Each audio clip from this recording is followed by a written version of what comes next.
Even as recently as 10 years ago, being a fan of Golden Age detective fiction was a very different experience.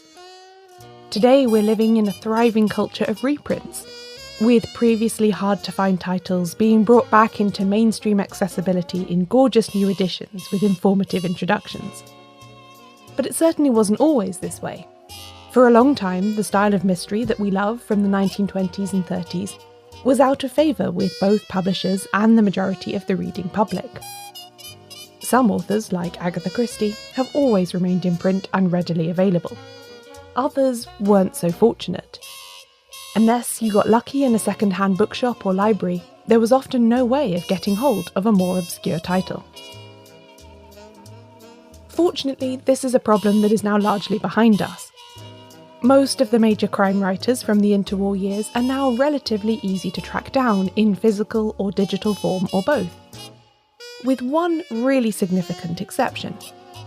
They were founding members of the Detection Club, wrote 28 mystery novels beginning in 1923, created a long-running series detective, were published in the famous Green Penguin crime series, and yet you still need to be very fortunate to find an affordable copy of one of their books to buy. Today we're going to meet the Coles.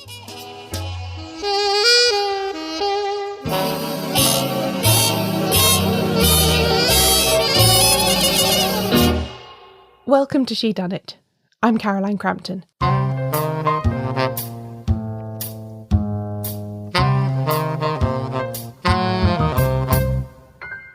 Before we dive into the episode proper, I wanted to let you know that I'm doing a special live episode of the podcast on the 15th of July at 7 p.m. UK time, all about the many, many film and TV adaptations that have been made of Agatha Christie's work. It's happening online on YouTube and is completely free to attend. My guest will be Teresa Peschel, author of Agatha Christie She Watched, and there'll be an opportunity for you to ask questions live. The event will also be available to watch back afterwards if you can't make it on the day. This is my thank you for all the support listeners gave to the show during last year's pledge drive, and I hope as many of you as possible will be able to come. Head to shedunnitshow.com/live episode now, or click the link in the episode description to be notified when we start.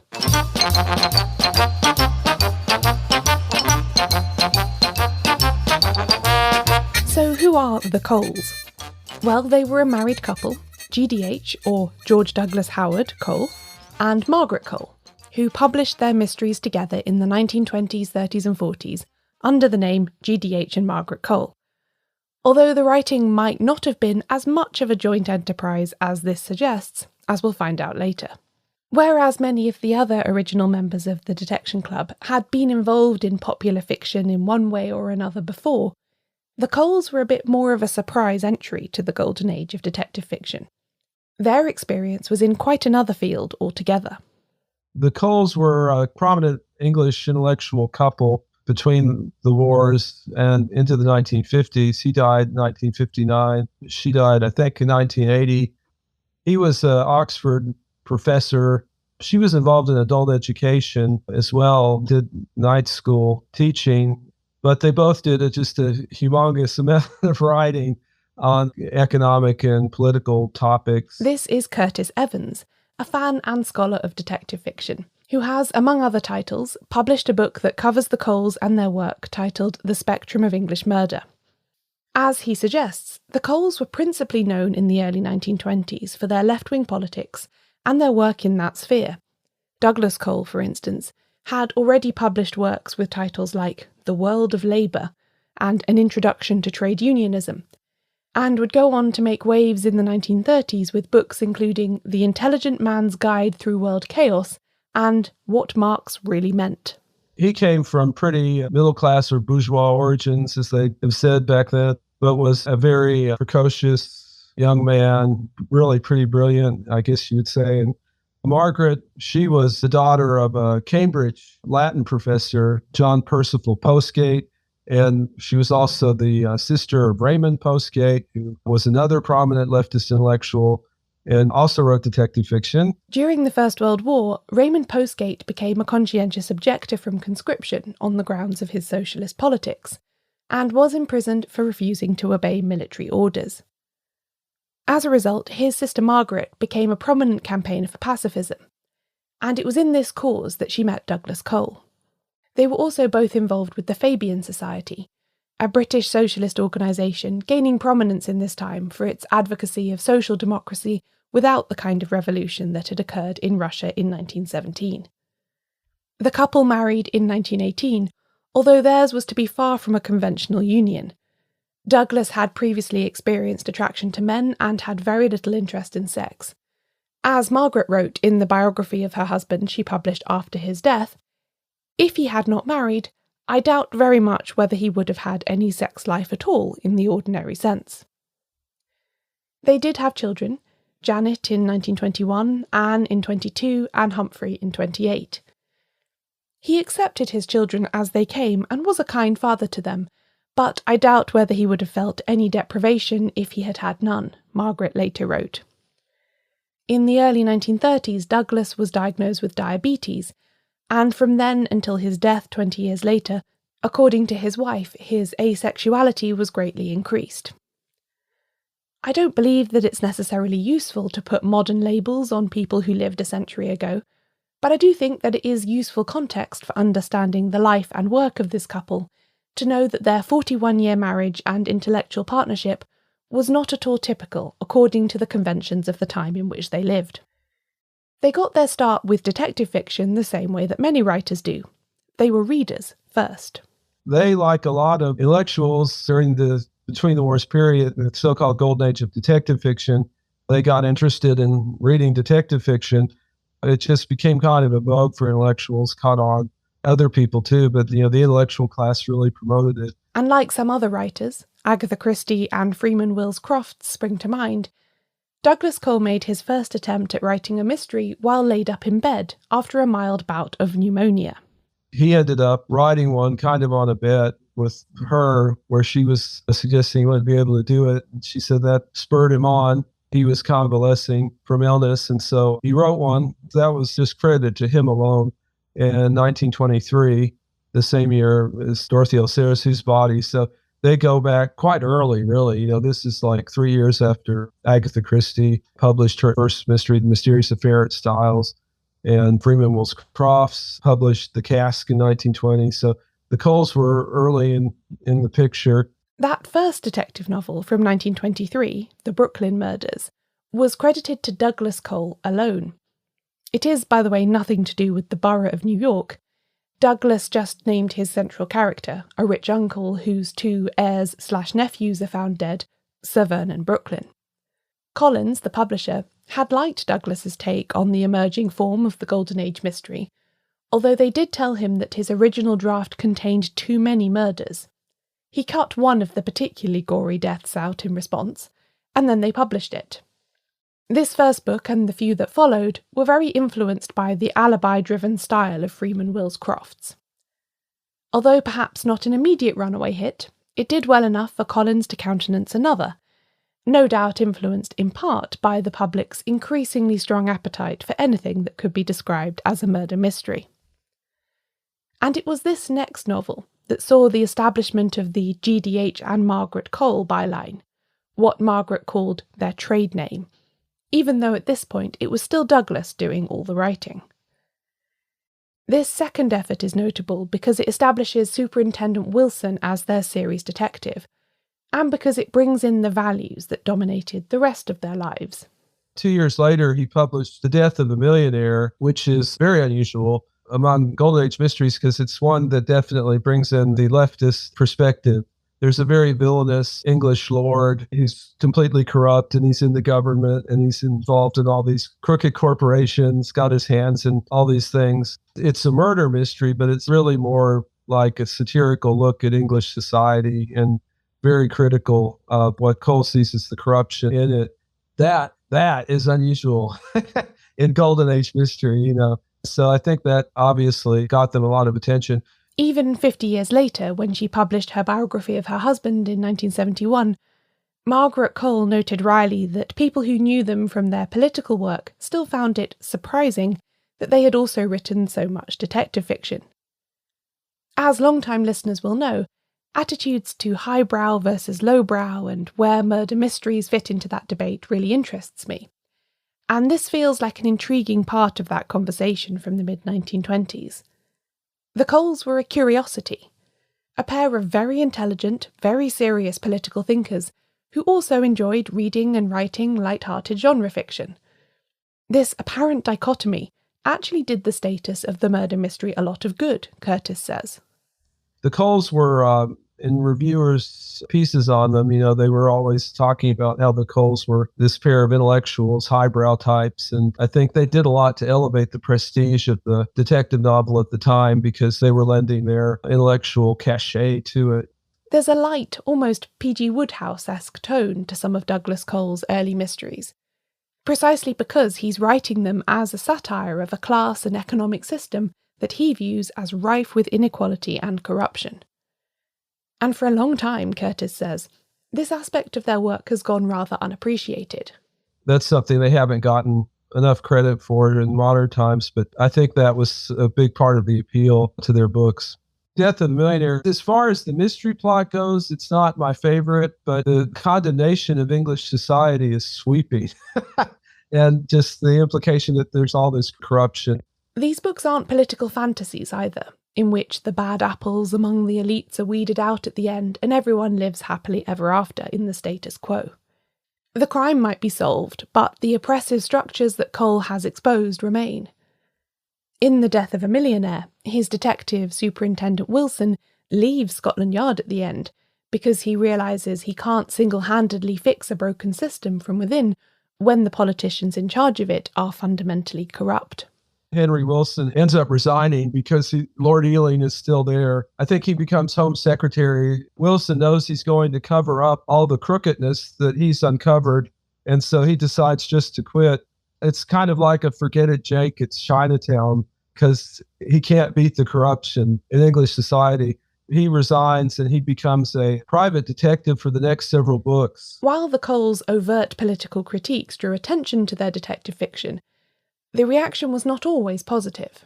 Margaret Cole once said that she used to read reviewers criticizing the Coles for bringing politics into their books, and she said politics of the left is what they mean. And her implication was that the status quo in the English detective novel was conservative, and nobody ever noticed it, or most people didn't notice it because it was just there, and they were used to it. So much of what we think of as the classic detective novel does draw on aspects of early 20th century life that were inherently conservative, with a small c. The aristocracy and their vast untaxed wealth, for instance. Seen in this way, what is that staple of the golden age of detective fiction, the country house mystery, if not soft propaganda for the landowning classes? I'll leave you to think about that for a moment, and we'll discuss it more after the break. In the 1970s, the critic Colin Watson published a book about detective fiction with the title Snobbery with Violence, a title that references the class biases inherent in a lot of Golden Age detective fiction. These are, a lot of the time, books about wealthy people doing expensive things who happen to encounter murder along the way. And that doesn't mean that they aren't entertaining or that we can't enjoy them. Of course we can. All the Coles were suggesting, I think, is that it's worth being aware of what you're reading, and occasionally perhaps mixing in an alternative perspective. Despite the not always positive reception to the left-wing themes in his mysteries, Douglas Cole persevered with his project of showcasing a wider range of political opinion within the Golden Age detective novel. Here's Curtis with some of the highlights from the late 1920s and 30s. He had one in 1935 called Big Business Murder, which, again, as the title kind of suggests, that's another one looking at the corruption in English society, English business. There's the Brothers Sackville. That's one of my favorite ones by them that brings in a lot of satire on religion. They Coles made religion a big target in their books, whether it was like evangelical Protestantism or Douglas Cole liked to have these pompous bishops and take shots at them because, of course, neither one of them was very sympathetic to religion. Disgrace to the College, that's another good one. He takes shots there at Oxford University Society. Double Blackmail, that's another one, because it's another one with the pompous bishop who's being blackmailed.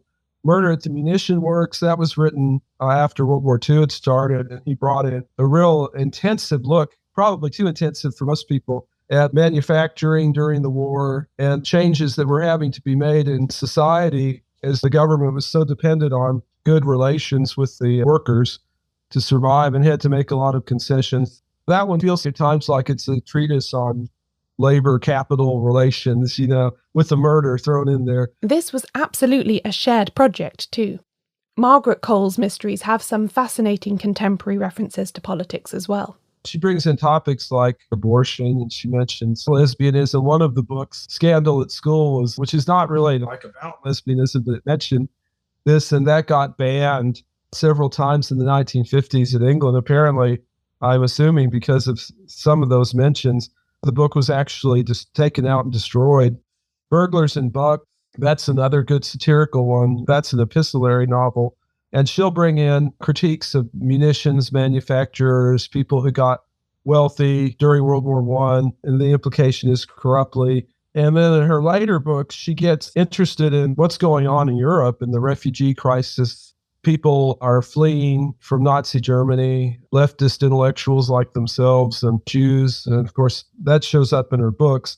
Greek Tragedy, where Henry Wilson is off on a tour of Greece, and that gets very much into the political elements because there's a Jewish businessman and his daughter who are part of the touring party. They're subjected to a lot of discrimination from these fascist types, English fascist sympathizers. Knife in the Dark, that gets into the refugee situation again and prejudice against German refugees, Jewish refugees. She brings a contemporary tragedy from the time the Arendora Star sinking, where a bunch of enemy aliens from Germany and Italy were shipped to Canada. Churchill decided they had to be gotten out of the country, and so they were sent to Canada on this ship, the Arendora Star, which got torpedoed by the Germans. I think about 650 people died. It was a huge embarrassment for the government, and she references that a lot. So there's really all through their careers as detective writers, they bring in issues like that, and so you get a very different perspective. At times, though, the Coles did take it a bit far, in the sense that their political ideas began to interfere with the mechanics of their plots. In the typical Golden Age detective novel, like a communist will be portrayed as some foaming at the mouth nutcase who's dirty and just throwing out revolutionary slogans, and has nothing intelligent really to say, or it'll be some naive Oxford student or something like that. And so the Coles were trying to get beyond that, which some reviewers also said they carried it too far in some of their books because it's a mystery, but you would know automatically that if a person's left-wing, they're good.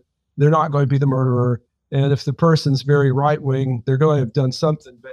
So if you're looking at it strictly as a mystery, that spoils some of the fun. Whereas if you're looking at it, which I tend to do a lot. I mean, I'm a mystery fan. I write about these books, as subjects of serious study. And so I love this stuff, the social and political stuff they bring into it. But sometimes it is true that some of their books are more interesting as social documents than they are as mysteries.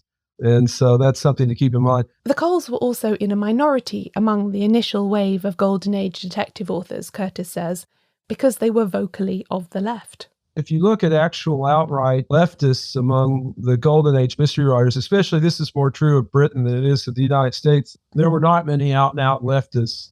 Most of them did tend to at least that I'm aware of, tended to the conservative view. You had some liberals like E.R. Punchin, who's been reprinted by Dean Street Press. He was another Detection Club member, by which I mean, Liberal Party.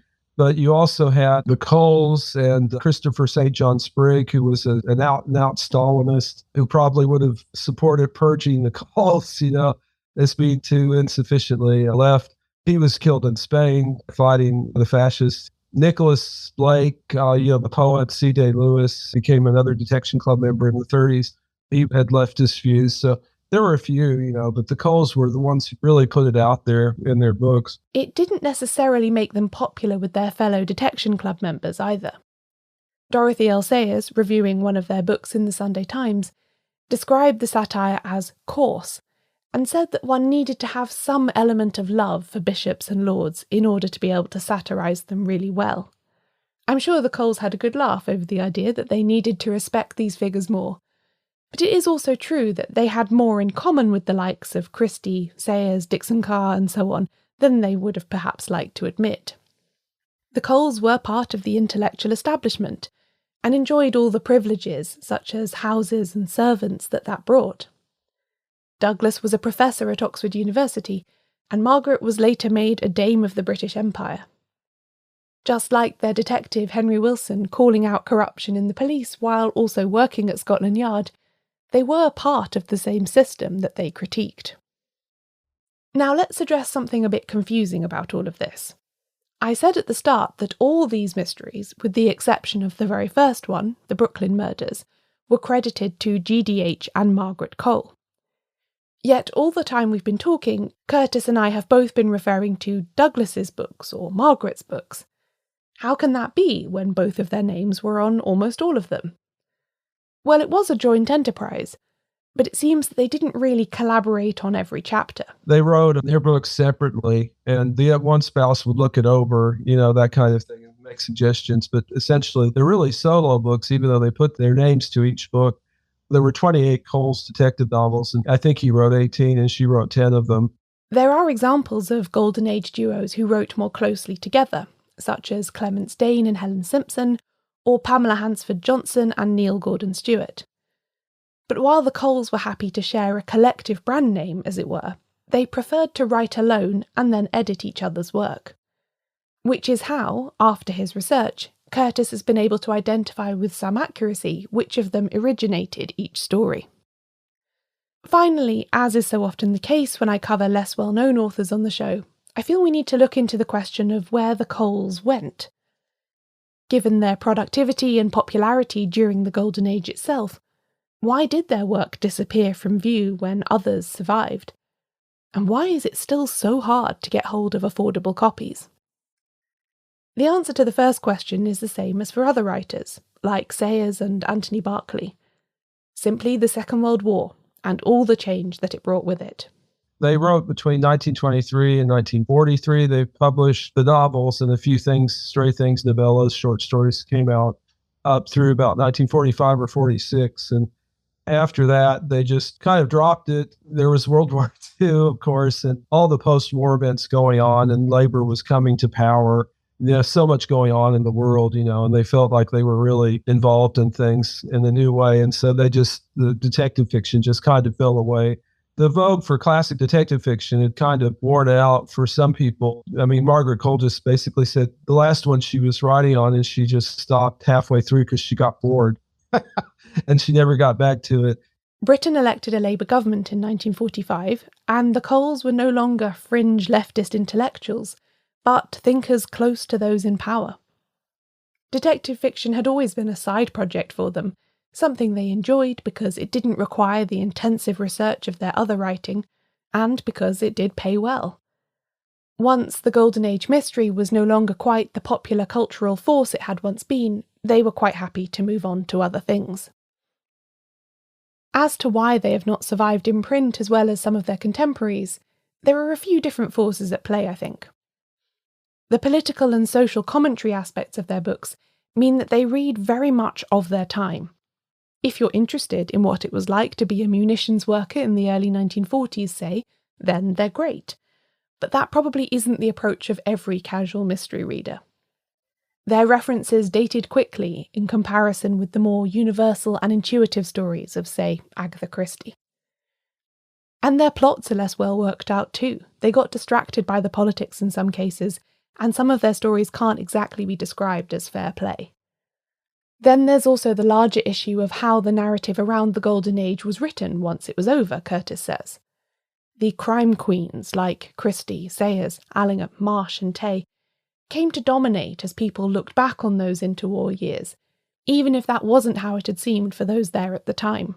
By the time you got to the 40s and 50s, Penguin famously, their green and white paperbacks, they reprinted all these titles, I think 10 titles each by Christie and Marsh. They just became kind of canonized, and everybody just kind of associated with the crime queens. I mean, if you look at books that were being written about the Golden Age, even 10 years ago, that's the focus.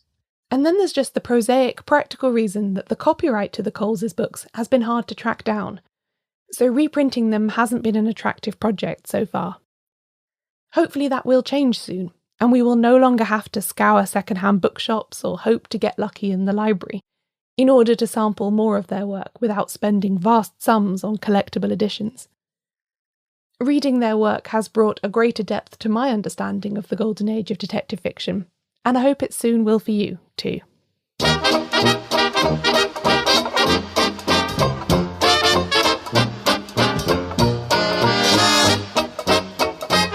This episode of Shedunnit was hosted by me, Caroline Crampton. Thanks to my guest Curtis Evans. You can find more information about his work and his books in the description for this episode or at shedunnitshow.com/meetthecoles. I publish transcripts of every episode including this one. Find them all at shedunnitshow.com/transcripts. And don't forget about the live episode on the 1st of July. Do join us, shedunnitshow.com/live episode. If you've enjoyed this and you'd like to hear more from me beyond the fortnightly episodes on this feed, join the Shedunnit Book Club, where I make extra bonus episodes every month for supporters. Find out more and sign up now at shedunnitbookclub.com/join. Shedunnit is edited by Euan MacAleece. Production assistance from Leandra Griffith. Member support for the Shedunnit Book Club from Connor McLoughlin. Thanks for listening.